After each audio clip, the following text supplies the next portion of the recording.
Ayo. Okay. So Course वाढाव Dada. let us begin now, and I will request everybody to mute themselves so that it doesn't disturb us. And with this, let us get ready to chant the mantra Om 3 times. Please close your eyes gently, hands on your knees, head, neck, shoulders, back in a straight line. Bring your awareness to the eyebrow center, Bhumadhya, and visualizing the form of a candle flame at the eyebrow center. We shall chant the mantra Om 3 times altogether, taking in a deep breath.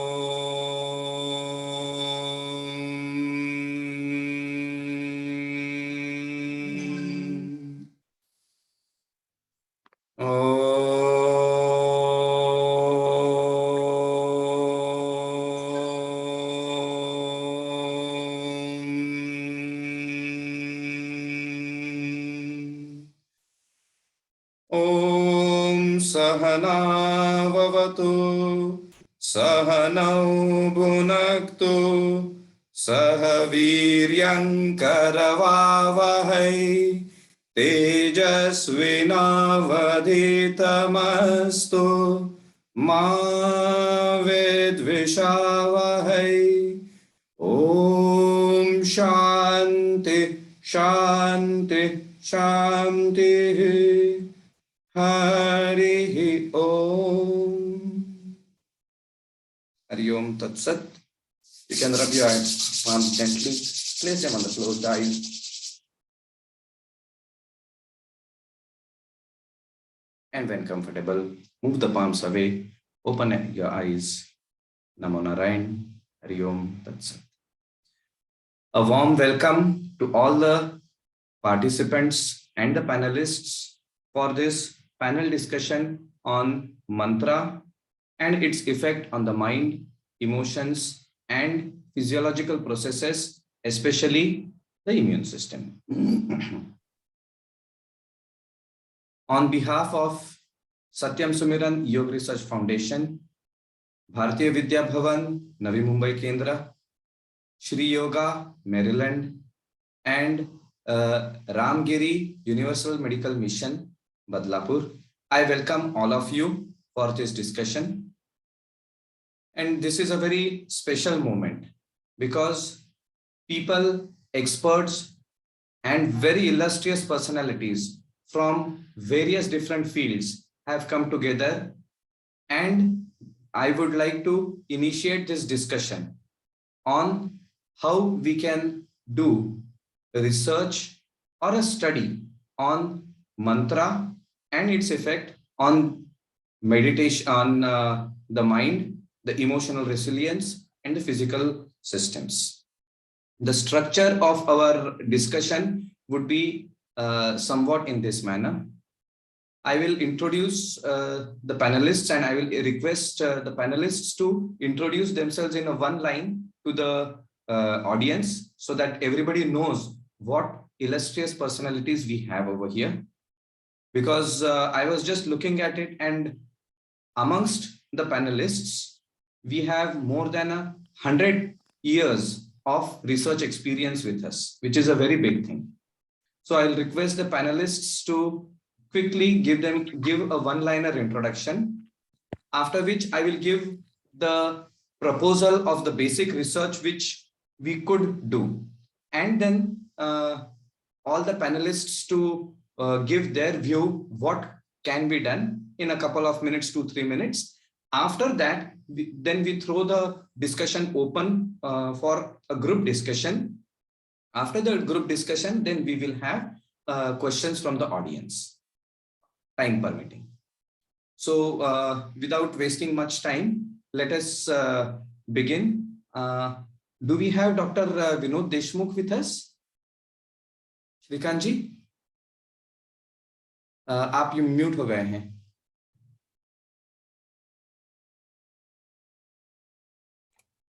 Yes, I'm here. Oh, okay. Thank you. Okay, right. So we have various experts. We have Dr. Vinod Deshmukh, we have Dr. Chandrasekhar Mayanil, we have Dr. Anil Venkatachalam, we have Dr. Neeru Amin, we have Mr. Prabhakar Kane, we have Shrikanji, we had Dr. Samir Tambe. Dr. Tambe, are you here? I think he has not been able to join in. I see Dr. Bhavana Diora. She also has been able to join in. She is an Ayurvedic expert also. So I will request the panelists one by one to introduce themselves so that the people can know who will be the panelists. Let us start with Dr. Deshmukh. I'm a retired associate professor of neurology from University of Florida. Doctor, go ahead. Yes, Dr. Chandrasekhar. Namaskar, this is Shekhar Mayanil here. I was a former director of developmental neurobiology at Northwestern University Feinberg School of Medicine and Children's Research Center in Chicago. And I have done the whole life, I've been doing research in developmental neurosciences, essentially. Great, and great. My interest is deeply in yoga, and of course, decoding the secrets that are sitting in the yoga by interpreting them or reinterpreting them from neuroscience perspective. Beautiful. Dr. Anil, Dr. Anil Venkatachalam, could you introduce yourself, sir? Yeah, hi, I'm Dr. Anil Venkatachalam. So I'm actually a neurologist practicing in Mumbai. So I freelance in Mumbai, and I practice at Nanavati Hospital and at Reliance Hospital in Mumbai. And I'm a good friend of Swamiji. Yeah, sure. Thank you, Dr. Anil. Dr. Bhavana.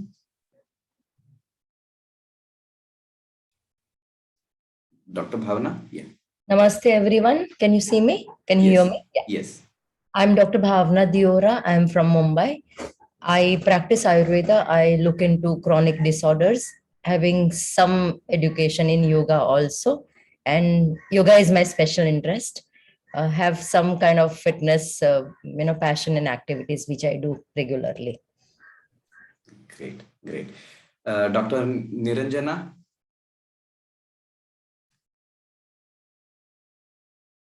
Neeruji. You need to unmute. Yeah, I'm Niranjana Amin or Neeru Amin. I am working at National Institutes of Health in the Department of Neuroscience. I worked many years in neurodegenerations, how people are getting the Alzheimer's, Parkinson, ALS, all the neuro. So that was the basic research I was involved in. So recently I have been appointed as the director of the repository of the whole neuroscience program at NINDS at NIH. Great. Prabhakar ji, you are muted, sir. Is it okay now? Yes. Namo Narayan, I am Prabhakar Kane. I am basically a statistics person. Having done my master's, I joined the Reserve Bank of India and participated in development of models for countries' balance of payments, All India Rural Debt and Investment Surveys. Thereafter, I was also associated with a big study done by KM Hospital, Bombay, way back on bilateral ECTs versus unilateral ECTs in psychotherapy. And I have recently also undertaken studies of establishing computer science in banking. The whole banking sector was brought under computerization, and I was a part of that. Wonderful. That is really great. So I think Dr. Tambe and Dr. Ghodke, they have not been able to join in. And Shrikanji, he is our next panelist. Can quickly. Yeah, I'm just want to say that many of you that are attending this are part of the Shri Yoga, and so it's not like I'm an expert in any field, but we have so many experts, and they are all helping Shri Yoga, and basically community service. That's the orientation, main goal. And it's glad to see so many researchers helping us. Thank you. Dr. Harish Iyer, I am not able to see you. You are here? Yes, he's there. Yeah. I'm Dr. here. Iyer? I'm here very much. Yes, yes, please. So I have been doing this research on brain for quite some time now, for more than probably 20 to 23 years. I had started an institute for brain yoga in Chicago when I was in Chicago at that time. I was there in Chicago between 1998 and 2002. We have done a lot of work with children and a lot of work around yoga, breathing techniques, and so many, meditation. My expertise is more related to the brain waves and how it affects the different types of activities when we are doing. Great, great. So we can all see that we have experts from different perspectives, and which was the whole idea that let us have a multidimensional understanding and approach towards this study which we are doing. Now, I would like to give a brief background about what we are planning to do. You see, Satyam Sumiran Yoga Research Foundation was established, inspired by the teachings of Swami Satyanand Saraswati, who has been a doyen in the field of yoga. And he is a pioneer in the scientific presentation of yogic studies.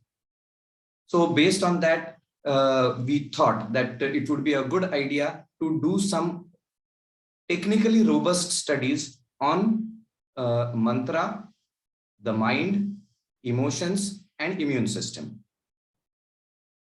We have certain parameters which we need to observe and check, which I will be hoping comes from the panelists. But the brief idea, basic idea which I have is that we should be able to study the effect of mantra and meditation along with it over a period of time on intellectual, mental capabilities, emotional capabilities, and physiological capabilities. The challenges which we face are that we are separated by geographical locations. So we will essentially have to be a multicentric study, and the usual methodologies like fMRI or EEG might be not so useful. Thirdly, I think we should try and keep the invasive methodologies of study to a minimum. So therefore, from my little bit study, what I could understand is that it would be good if we can use something like FAB, the frontal assessment battery, emotional intelligence tests, other psychometric tests, which can help us into getting a standardized idea of how the mantra is having an impact. And we can also explore the use of virtual reality, because virtual reality is coming in a very big way in medical studies and scientific approach. So maybe at a later date, we can also explore if we can utilize that. This being the basic proposal, I will now request each panelist to present their viewpoint. And after that viewpoint is presented, then we can have a discussion amongst the panelists. Let us begin with Dr. Deshmukh. Dr. Deshmukh, sir. So you need to unmute. Yeah. Okay. Yes. So I'm not clear what exactly you're going to do and what mantra you're going to use. Is it the Omkar that you're going to practice, study? And then one simple suggestion, a lot of work has already been done on the Omkar mantra. And I think Dr. Gangadhar from National Institute of Mental Health, and he's an expert in that field. He has published a lot, including functional MRIs. He and his daughter. So I think instead of reinventing the wheel, you should get in touch with them and get their advice. The mantras which we will be using, there are 4 mantras basically which we have been using. We have the Mahamrityunjaya mantra, we have the Gayatri mantra, we have Durga Dvatrinshan Namamala, and mantra of positivity.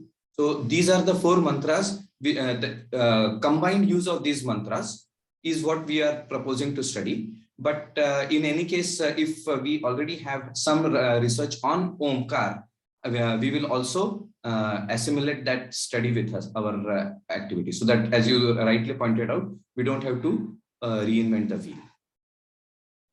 Now, one other point is you need to decide right at the beginning, do you expect the person to know the meaning of the mantra, or is it just the sound of the mantra that you are studying? Because some people will not understand the Sanskrit meaning and its depth. So are you counting on that or just the sound of it?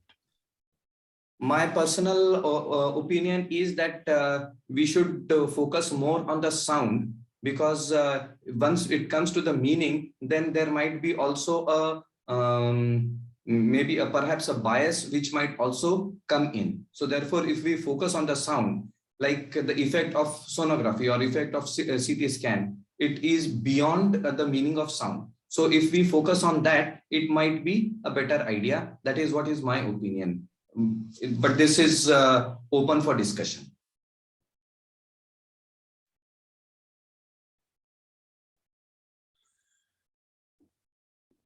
If it is the sound that you are interested in, then it should be a brief sound, a brief phrase, not a long shloka, because then it becomes more complex to analyze the frequencies and the amplitude and the sound effect on the brain, EEG or functional MRI. So even studying Om was very difficult because people have already done work repeating just the word one instead of Om and shown the same effects of calming the limbic system. In fact, I shared that article from Israel. They studied one instead of Om and shown the same effect. So we have to be very careful about whether it is the sound or the meaning and how brief or how long and all that. Very, very important point. What would you suggest? Well, this is your project, your idea. So I was trying to find out. I think I got several ideas about it, but please, we will be very. For example, you see, the whole goal is to reach a state of that blissful silence, right?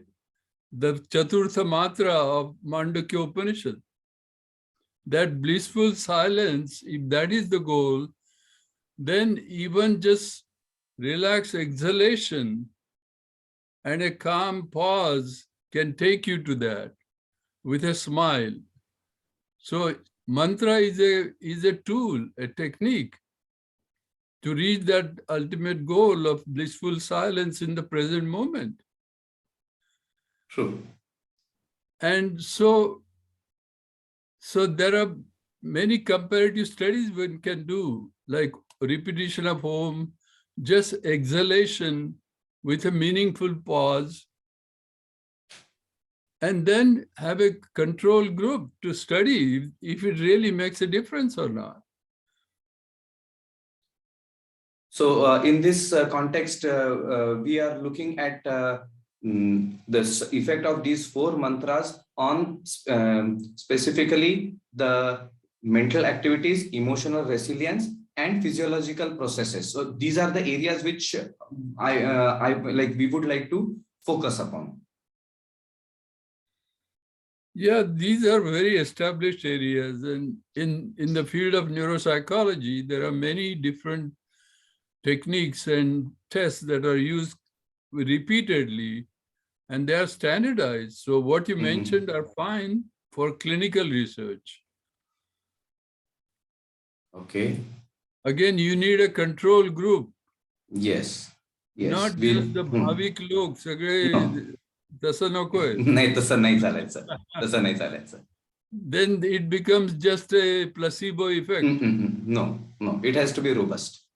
Yeah. So you need a control group who don't believe in any of this. Yes. And if you just want to study the effect of sound on this control group, then show the effect, see what happens. Correct. Yeah. Shall we take the opinion of our other panelists on this? Yes, please. Dr. Shekhar? Yes. Your opinion? I would, so I would use the longer version of any mantra. The bigger the mantra, the better. Like for instance, Om Namaste Astu Bhagwan Vishweshwaraya Mahadevaya Trambakaya Tripurantakaya Trikalagni Kalaya Kalagni Rudraya. Exhale. It's just one breath. You have to exhale it out all the time, every time. You do it like the better the exhalation in that kind of long mantra has a very, very profound effect on immune system, especially when it decreases the oxygen concentration in the blood. Transient decrease means there is a transient hypoxia. Partial increase in the carbon dioxide level in the body, and that transient increase in carbon dioxide level triggers the bone marrow hematopoietic cells. What happens is whenever you any system is under stress, for instance, we grow jasmine flowers, right? So what you do is, in order to promote it to flowering, you just don't give water for a week, and then suddenly start. The same thing happens in our body. Stimulation. Skin does the same thing. Breathe, exhale, complete breathing does the same thing. The body is thinking, where is the oxygen?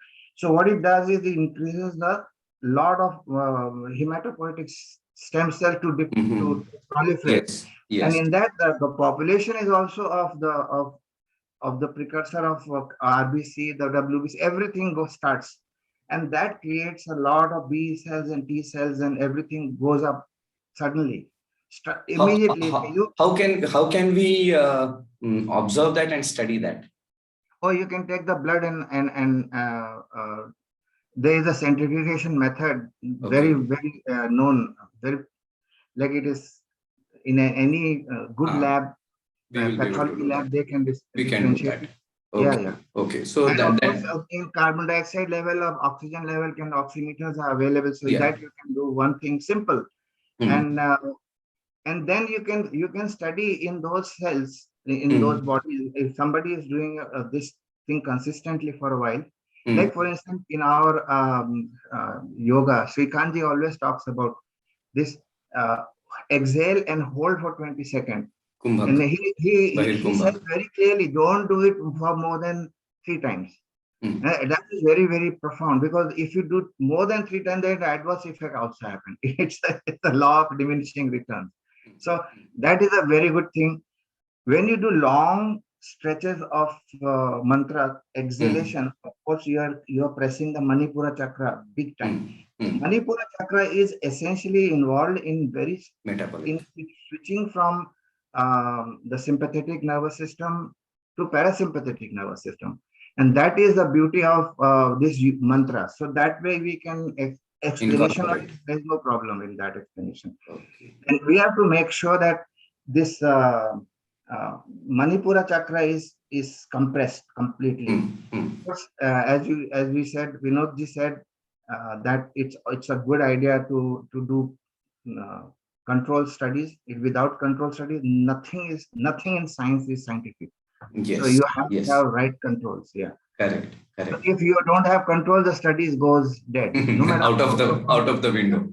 Yeah. Exactly. Very true. Very true. And second thing is, as Vinodji pointed out, is short mantra. Short mantra also has a very profound. For instance, in Brahmari, even you are not even saying Om. You are saying Om mentally or by closing your mouth. Humming. Humming. Humming increases nitric oxide levels. Yes. That has been shown, and you can. There are lots of assays, direct assays, by using a drop of blood and trying to assess the nitric oxide level by using the nitric oxide synthase as an enzyme that can be triggered during that process. So that is also not a big time, not a very difficult thing to do. It's just take a drop of blood and do it that way. Okay. It increases nitric oxide in endothelial cells. It increases nitric oxide in neurons, and so these are the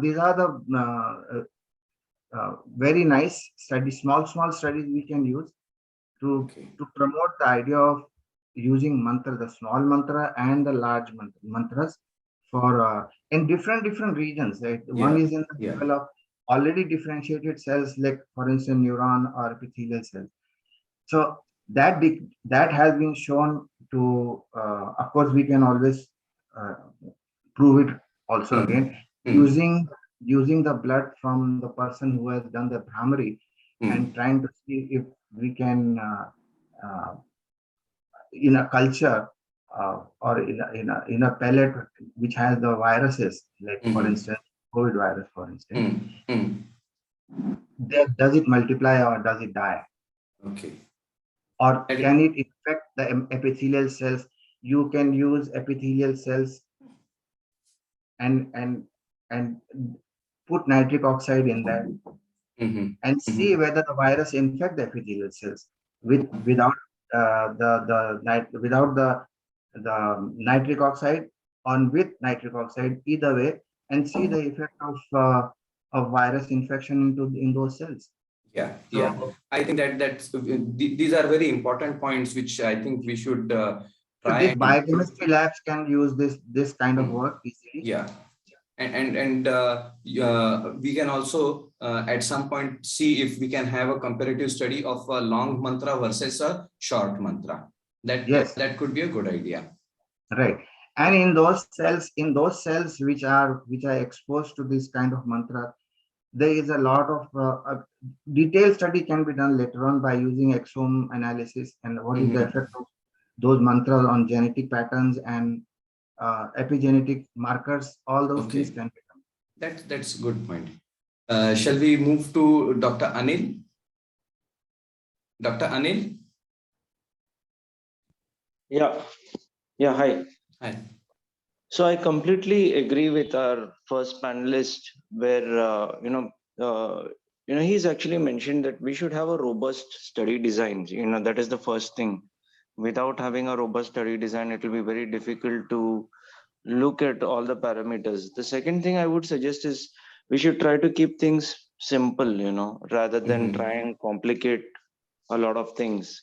The first aspect would be just look at the clinical aspects, and you have to have basically, the cases and actually the control group. The other suggestion is you can also have a crossover at a later point of time, and then you would know whether the benefits are there for a period of time or they are actually, for how long they persist. That's one thing. As with respect to the neurological aspects, again, we have a lot of scoring systems which are available. We have to like settle on like one of them, standardize it, use it in both the groups, and then actually compare. Again, the important aspect is not to really try and look at a lot of data, because if you're just keeping it very simple, you would be able to try and pick out what you're looking for, rather than you start at some point and you end up with like something else. Once you're able to see the positive effects, then probably you could do an additional study, or you could add on to the, add on other aspects, in the study. I mean, like that's my like suggestion. Okay. But it should all start with a proper sort of a study design. You have to have the entire structure in place, and then you should move ahead. What would be the appropriate sample size, if we can use that term? That's actually something very difficult. At least you would need around 100 patients, like 150 to 100 people. Yeah. And 100 people, each in case and each in control, or 50 case, 50 control. Minimum it should be 50. 50. But I think the others would be, better. I actually saying, how do you calculate the power of the study? That's one aspect. And we have also a person who is in statistics, so we'll come to him for that after that. But it cannot be a small group. It has to be a larger group. Larger group. When you're looking at it. Yeah. Correct. Okay. So this crossover, I think, is a valid point, and keeping it simple. That is, Exactly. Exactly. Correct. Right. Dr. Iyer, can I call you in? Your opinion on the aspects of studies? See, I have been hearing everybody, and with due respect to everybody, I think there has to be, first of all, crystallization of what we need to study. I mean, then only, we go for other next steps. Okay. Somewhere, there's so many aspects about mantra itself. I mean, if we study the mantra, today we are talking about the more of the physiology over here. When the second speaker spoke, like you have a longer mantra, that means you're exhaling continuously. So this is more of the breath, not about the sound of it. So somewhere I'm not sure, like, so idea is like we have to first make what are all the aspects of a mantra can we study, number one. You have decided on one part, which I agree with you probably, because they are the most powerful mantras or something what we're talking about. So we need to have a team. Actually, we should have multiple team members or groups within this particular group, which should be studying the mantra itself. Because if you see, it's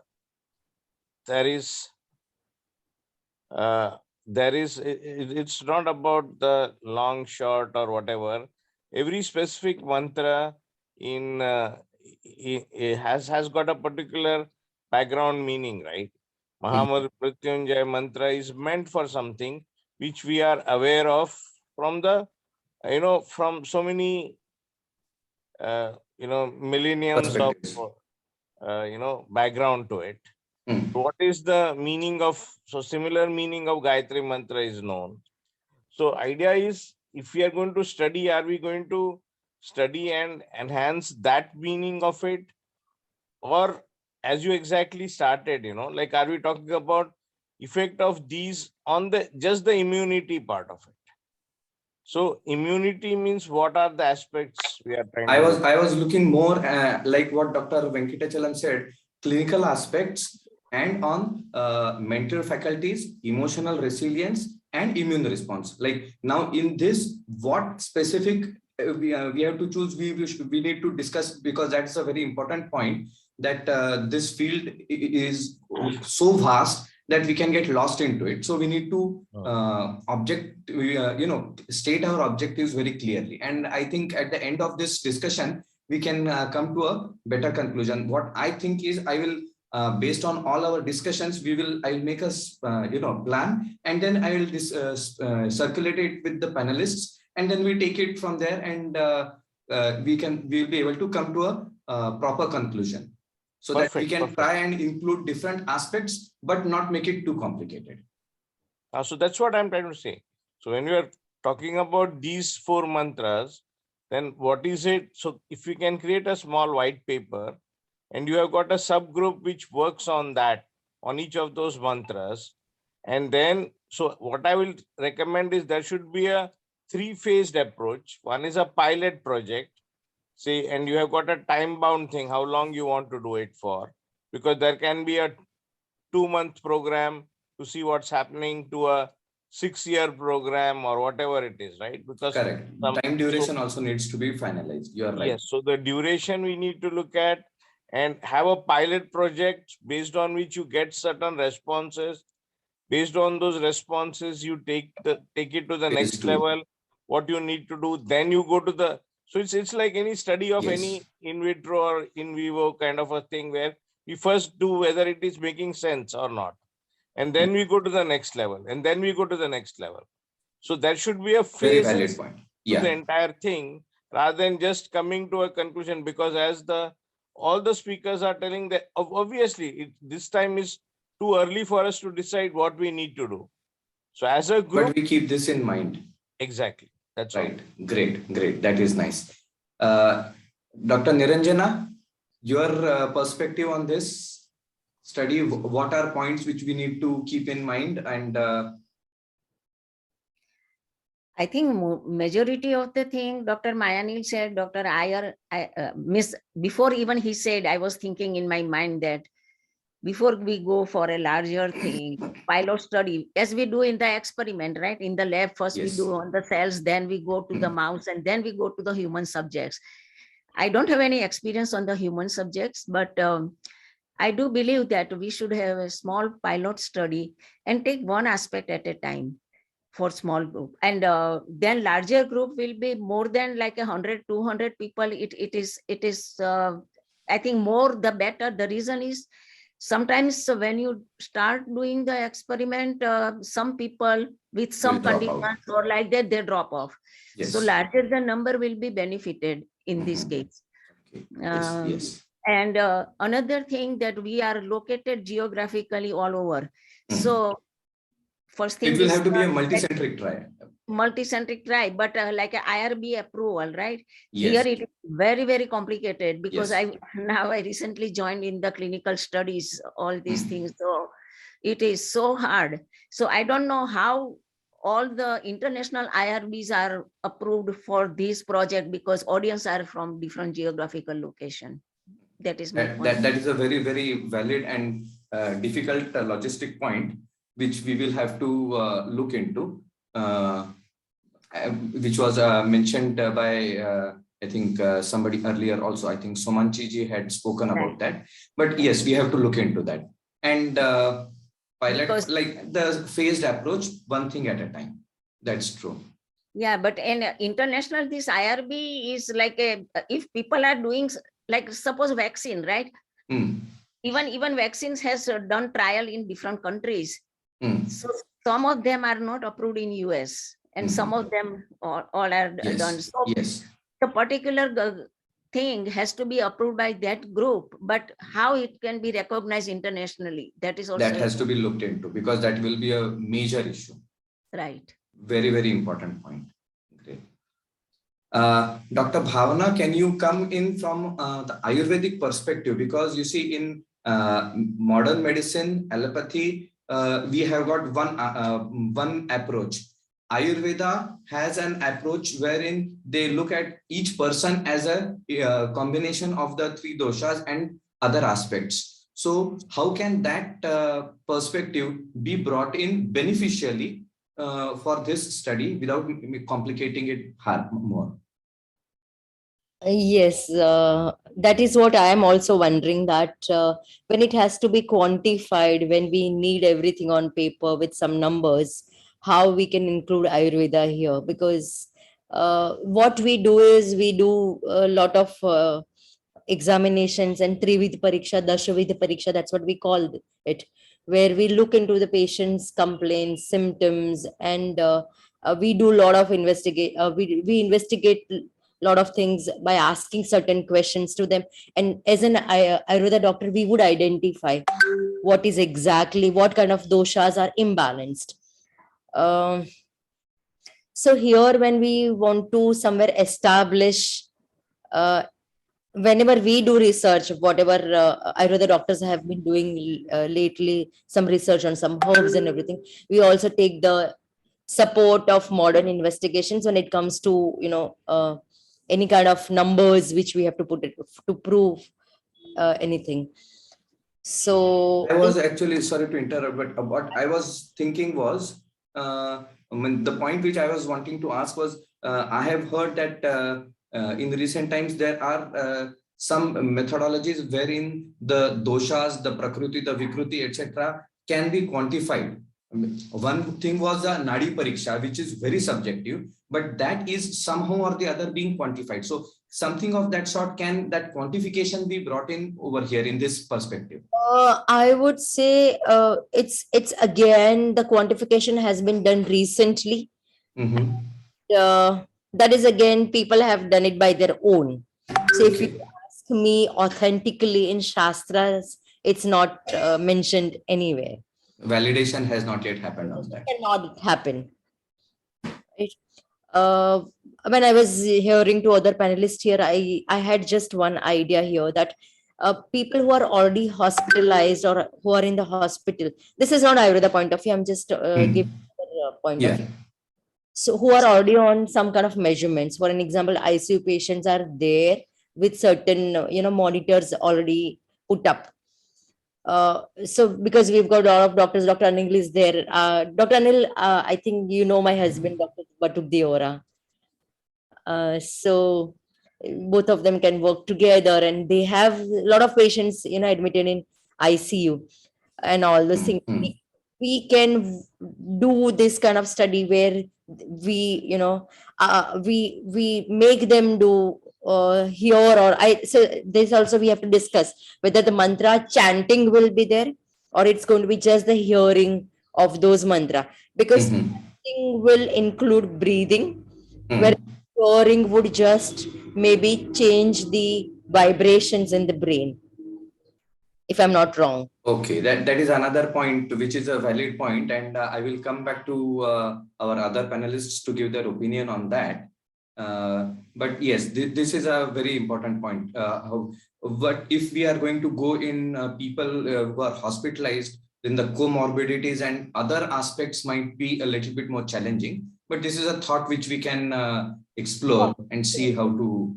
I think we can explore when people are, I mean, somebody who's in IC, for an example, they're in critical situation.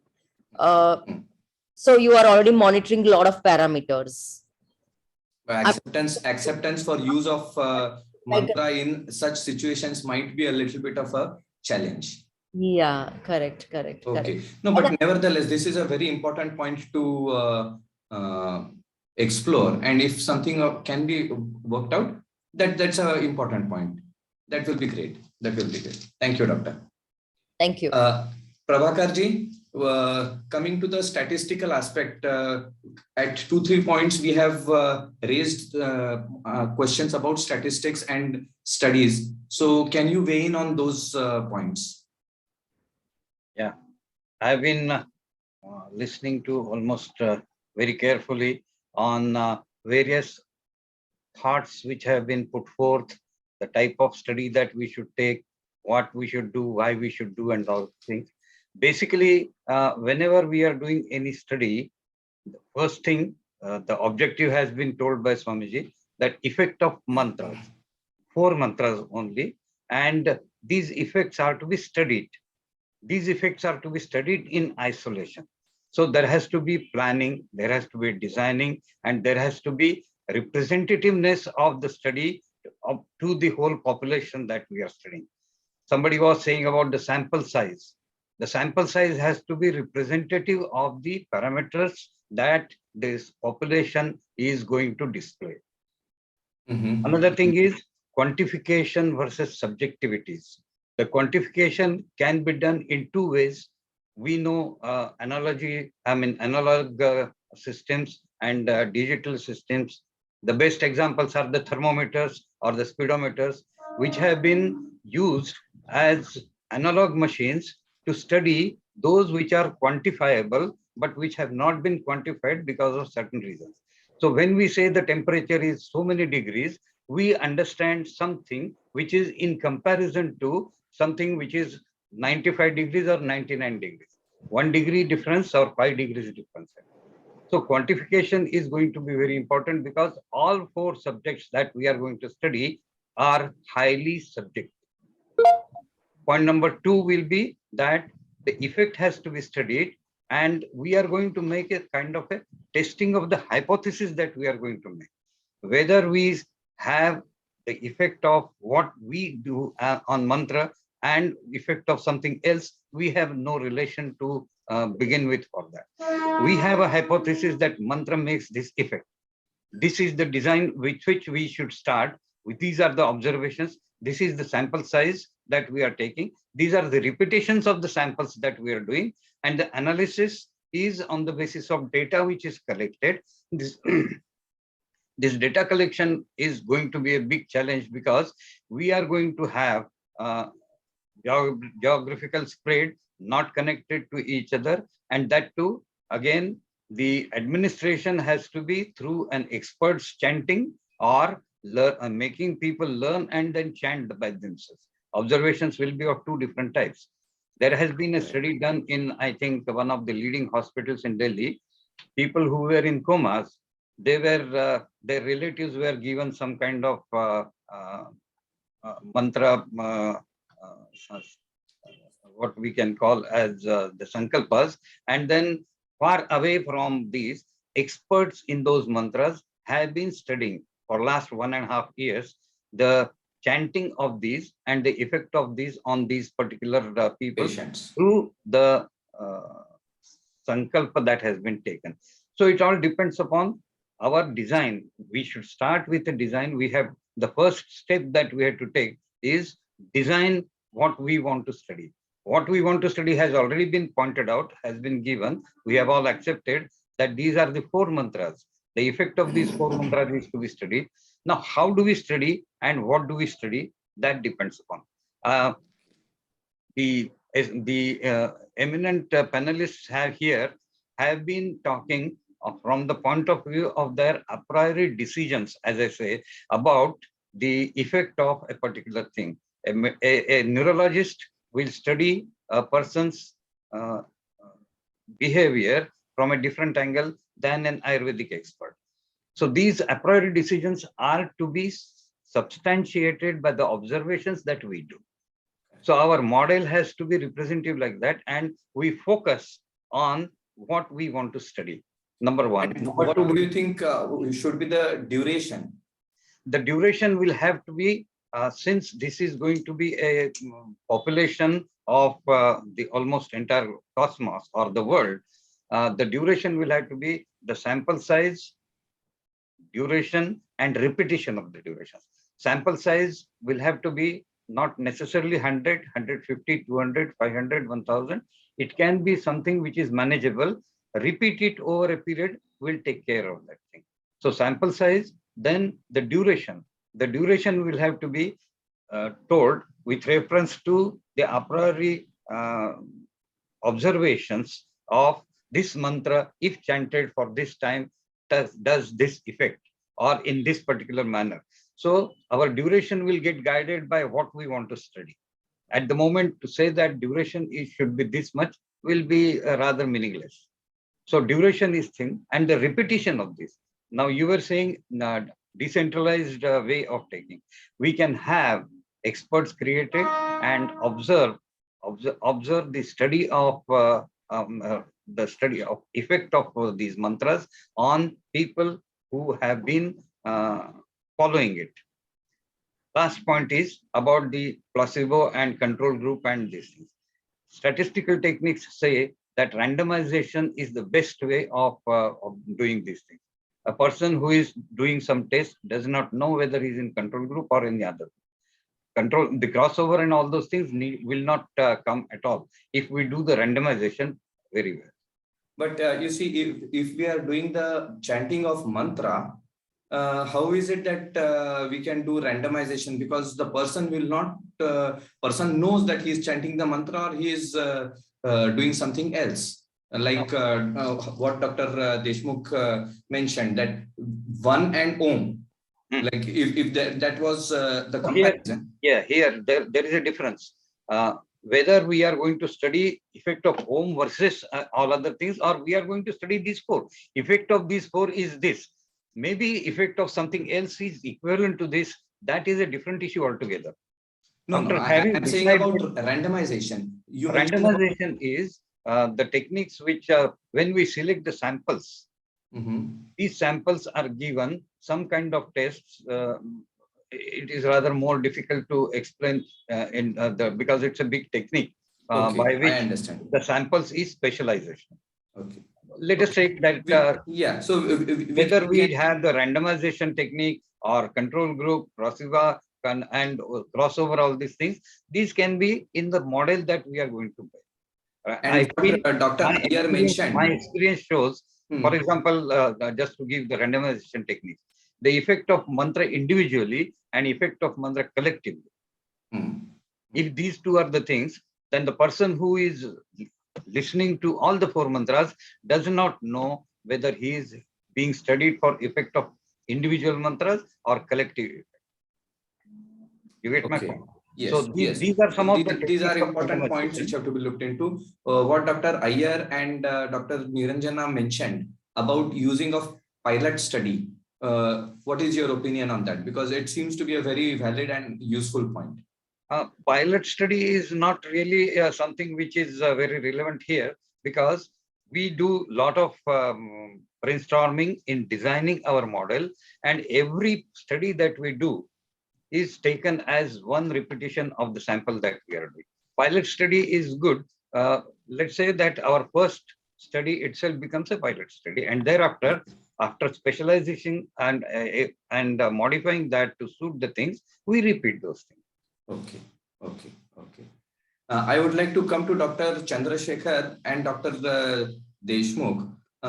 This point which was mentioned by, I think Dr. Bhavna, she had mentioned, should it be that the subjects listen to the mantra only, or do they chant themselves? Because that in itself can have a different perspective, like what Dr. Shekhar was mentioning about chanting and the inhalation, etc. So what is your opinion on that?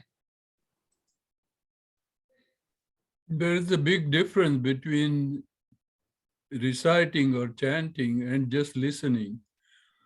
Of course, the advantage of listening is you could just tape a mantra and the same tape is listened by all the people.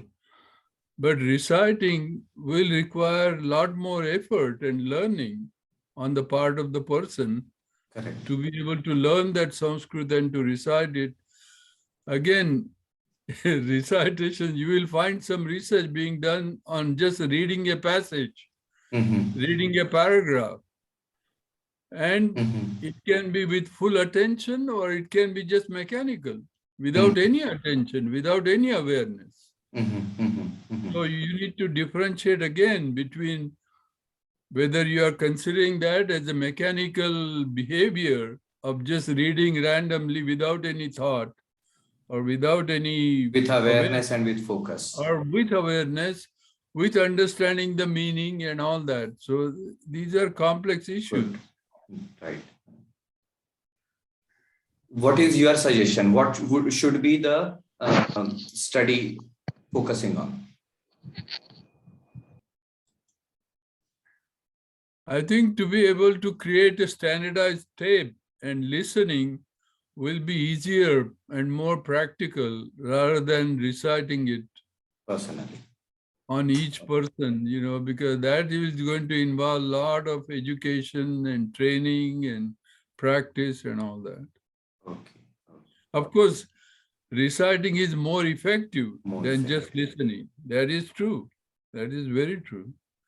You have to learn it by doing it. Yeah. So that means if we are going to go for reciting, then we might need to have some sort of a period of induction. Dr. Shekhar, what is your opinion on this? I agree with Dr. Vinodji that it is important to differentiate this from the effect of just listening or reciting, because listening would be only done through ears. One sense organ is used in the process. Whereas when you are chanting, or when the entire system is used, the whole, when you are breathing in, breathing out, the Vaikhari Vani and all those things take care, and everything is connected in Internally. Yes. activation through mantras. The vagus nervous system is very heavily used, and that is the main deal in our body. So Autonomic nervous system. it is extremely difficult. As I was listening to all of them, it is extremely difficult to isolate the wetness of the water from the water itself. Very nicely put. Very nicely put. Extremely difficult. Yes. Mantra has so much. So it's not just one. It's not one. I mean, one is Multidimensional impact. exactly. So I'm not. I do not consider the study of Israeli people about one, comparing that to mantra. It is not even funny. Also, I mean, that should No, but just you see the point which I feel is that for us that is true, but for people who are skeptics, they are going to come up with this point, and we need to be able to very objectively present that yes, this is the difference. What is the difference between one and om? All of us who are practicing over here know about it, but how can we quantify? So in that sense, if you have to look at the skeptics, then perhaps that could have a value. In that sense, it could have a value. Nahin? Yes, I fully agree with, because what is happening is this is what is currently happening with all of us. This entire science is subjective science basically, and we are trying to explain it objectively by using objective methodologies. If you go and read or understand Vigyan Bhairavi Tantra or Shiv Sutra and all that, Mother Parvati ji is an objective scientist, and Shivji is a subjective scientist. So objective scientists always ask, why is it, how is it going on, and all that stuff. And Shivji says, you have a fantastic question. Why don't you do this technique? And he does not tell the answer. He says, you will find the answer yourself. So this is what is happening actually. So when we are trying to explain the subjective by objective mechanism, it is extremely difficult. Even Shivji could not do it. He said, do the protocol. And that's the power of yoga science. The yoga is doing the protocol, do the protocol. This is what it is. You find out your experience. You write down what you feel like, what had happened. Experienced. This So we, like you very rightly pointed out, that we need to have a balance between both of these. Yes. Yes. So Ardha Nareshwaris we are looking forward towards. The golden mean of objective science and subjective science is what we are trying to establish here. That is the biggest challenge. It's not easy. It's not easy. It's only through yoga that can be, because yoga has a technique, a specific technique, very specific technique. Do this. However, that technique's effect is not specific. It is because it is subjective now. And it gets spread over so many areas. It gets spread over, yes. And because of objective science that we are Neeruji would agree with me that even our the ex-director of NIH, he always wanted this precision medicine concept. And you know what? there was a big workshop in Northwestern University, and I stood up and said, there is no such thing as precision medicine. It's all garbage. And people were on my case. So they just said, this fellow has to be kicked out. So anyway, I said, when moment a water goes inside the system, what it does, you have no clue. It is all non-specific after that. You can say precision medicine as far as in vitro studies are concerned or something like that. The moment it goes inside body, In vivo. everything it becomes Yes. non-specific. That is true. Then the body uses the system biology, rather system sciences, that like the effect of this water has so many, and finally it converges into the effect. So it is not directly by that molecule or that by that mantra that this is Yes. happening, because of the entire. There's a cascading effect. Exactly. Yeah, that's right. So it is not. We might think very simply, try to simplify it. It is. We have to really meditate on this concept of trying to Correct. merge this together to get to a point where people will appreciate it. And one should always take lessons from Shivji, what he was trying to do with Parvati ji. Right. Every aspect is so powerful, it's unbelievable. Every aspect. Yeah, I think now we have got a basic idea. So I just want to mention, Swamiji, that I would like to see a clear objective if we are going to do study. I don't see a clear objective so far.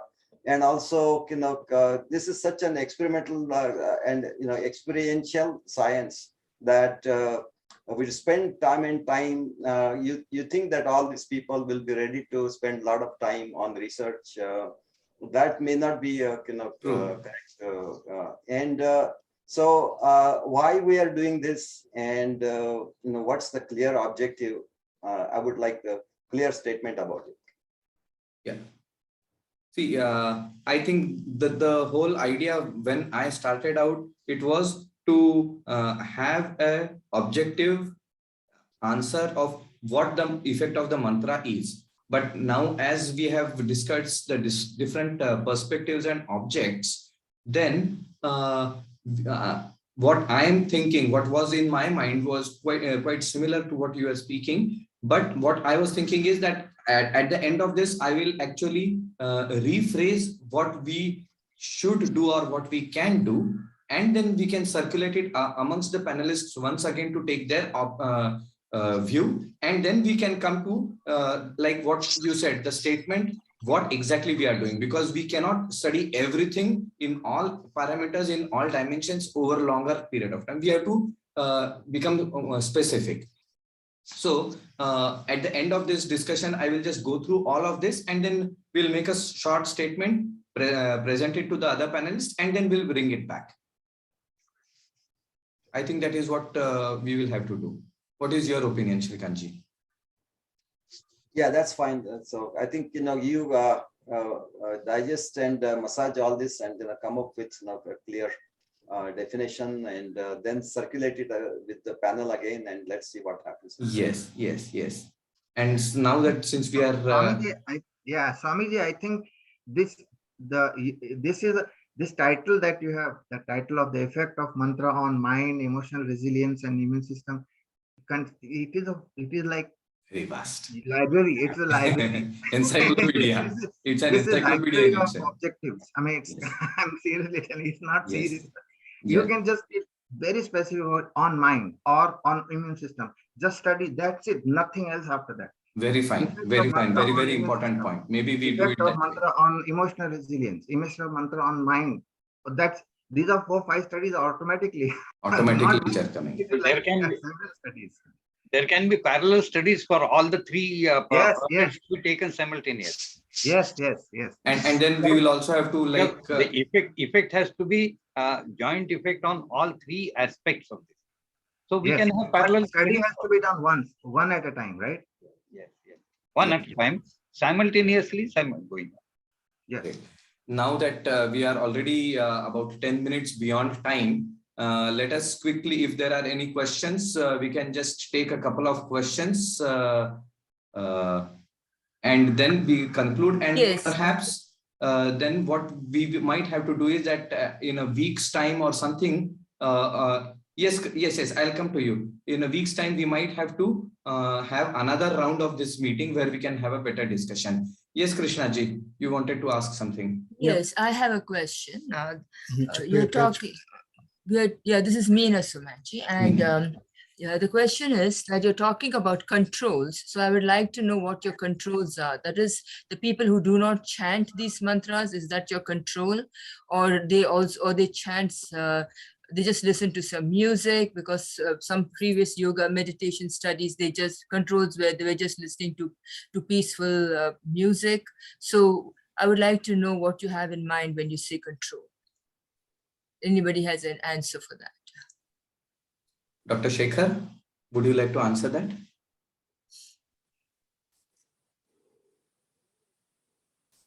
Dr. Shekhar? Yes. Yeah. What do you think should be a good control? Actually, there should be several controls, not just one control. One control would be just sitting doing nothing. Second control should be chanting the mantra. If suppose the mantra is doing, just change the pattern. Sequence. Like, yeah, sequence. Just change the sequence. In our RNA studies or oligonucleotide study, we jumble it up, the sequence. It is the same amount of the entire stuff goes the same way, but it is jumbled up mantras, not necessarily the same mantra is there, but words are switched over and changed, and ask them to chant it in a different manner. That cannot be another That could study. be one. Okay. Yeah. And of So course, that means we need to still finalize because yes. there will be different aspects which are there. Right. But yes, Meenal, right? Is that? Yes, Meena, yes. Yeah. So I think that's yes. a fair, Okay. that's a very important point which we need to consider. Prabhakarji, you want to weigh in? You are muted, sir. I'm not very clear when Krishnaji said controls. Controls, do you mean to say that the sample element is going to be studied for this particular thing or that particular thing or multiple of this? No, we have to compare the experimental group to a control to see the effect of the mantra on the system. Do we You're want not to doing have, that? no, You're not doing that? no. That depends upon the type of statistical technique that you are going to use for proving your observations or your hypothesis. It's not necessarily always that the control group is the subject. The non-parametric tests never ask for control groups versus non-control groups. We make a hypothesis, we make a null hypothesis or a positive hypothesis. We have the observations, we do the statistical tests which have been acknowledged, and then we make the observation. These are these. No, then how do you see the effect of the mantra on a particular person's immune system? And what are you comparing it with? Yeah, by having the probabilistic model as to what extent it has made the effect. It's not digital, it's a continuous variable. So the effect has been made because of so many parameters of this. So the control is, instead of control, we say the probability of having effect of this mantra on this in this situation is this much. This probability is beyond a particular limit of acceptance, so hypothesis is rejected. This probability is within the limits, the hypothesis is accepted. That is the way normally it should go. Okay, now that is another point. Okay. Because I was also of the opinion that we would be having a control, and now he has brought in that we can do it this way. But I think this merits more study and more discussion. I think we will have to study. Meenaji, would you like to join in with this discussion at a later point? I would like to. That will be great. That will be great. Deshmukh has raised his hand, so can we take his question? Yeah, they have to take other questions. Deshpandeji? Hello, namaste. Swamiji, I think I'm a layman. I'm not a medical doctor, so you have to. That is a limitation. My point is, what is our qualification? Sorry, what is the goal? You see, goal is at different level: physical level, spiritual level. I mean, awareness level, consciousness level. Maybe you should think of what is the goal and whether we can reach that goal at what levels. You see, so I mean, if you go to body level effect, there are many variables there. It is very difficult to have a control, and even after you control, keeping other variables constant is very difficult to accomplish, in that sense. So think about it, that whether you can start, the whole mantra, whole spiritual literature is about reaching pure consciousness. That is the meaning.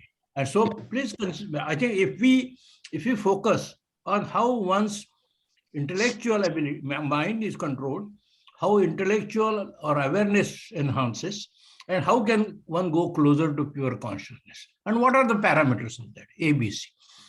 That will, I think, more helpful to the people than the other study of body level. Body level impacts can be achieved by many types of treatments, or not exactly mantra alone. It's very difficult to identify. I will stop here. Thank you. Yeah, thank you.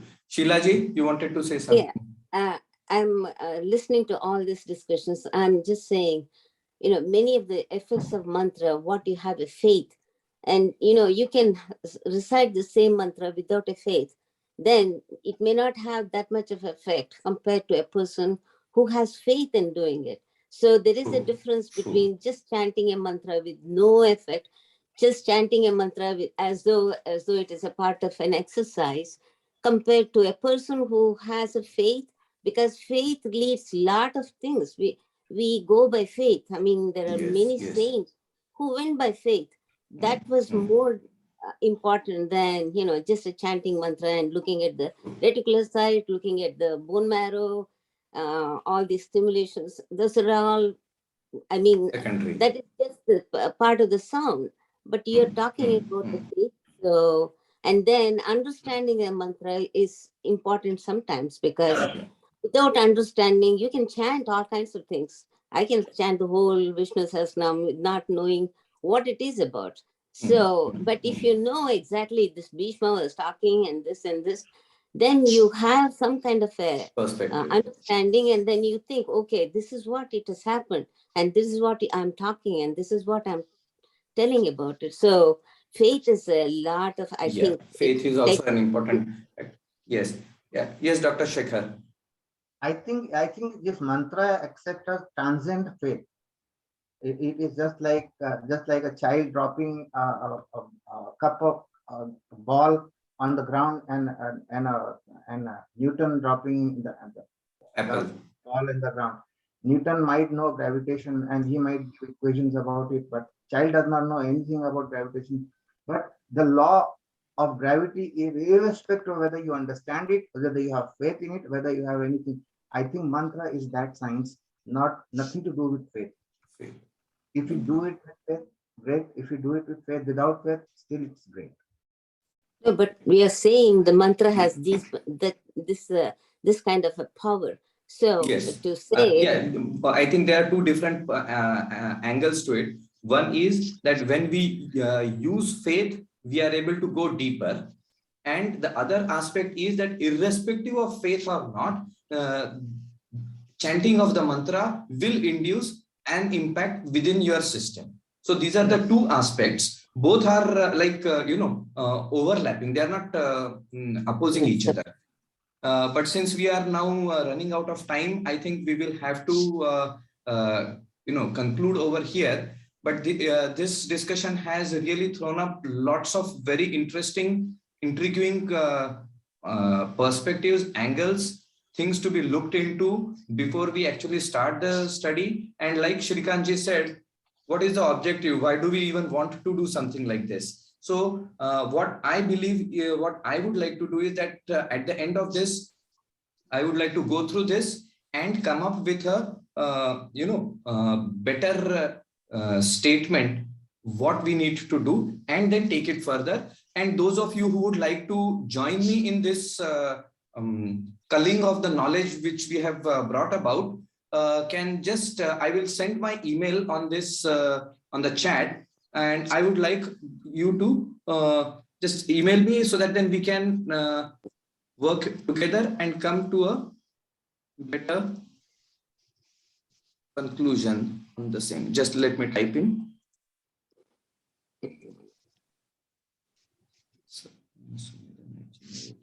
Yeah, so this is my email. Who would like to join in with this culling of the discussion can just contact me, and then we can take it further. and then maybe next week or in 15 days, we might have to come back and do a review on this.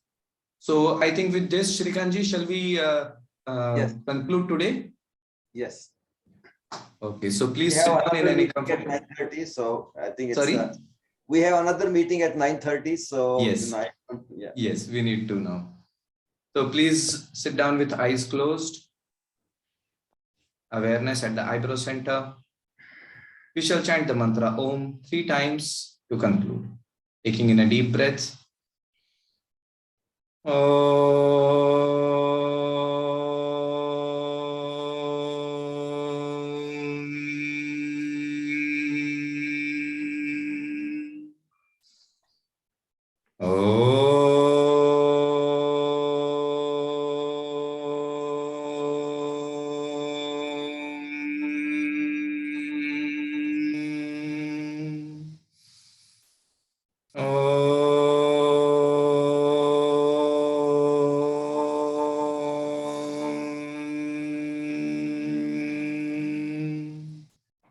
Om Shanti Shanti Shanti Hari Om.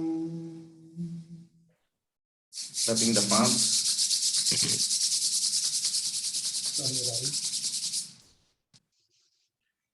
And when comfortable, move the palms away. Hari Om Tat Sat, Namo Narayan.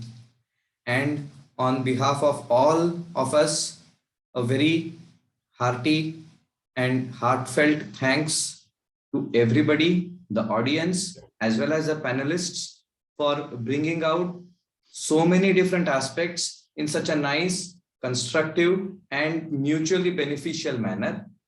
On behalf of Satyam Sumiran Yoga Research Foundation, Bharatiya Vidya Bhavan, Shri Yoga, and Ramagiri Mission, I would like to thank all of you for this beautiful discussion.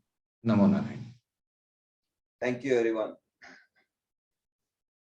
Thank you, Swamiji. Thank you, everyone. Namo Okay, Narayan. Namo Narayan.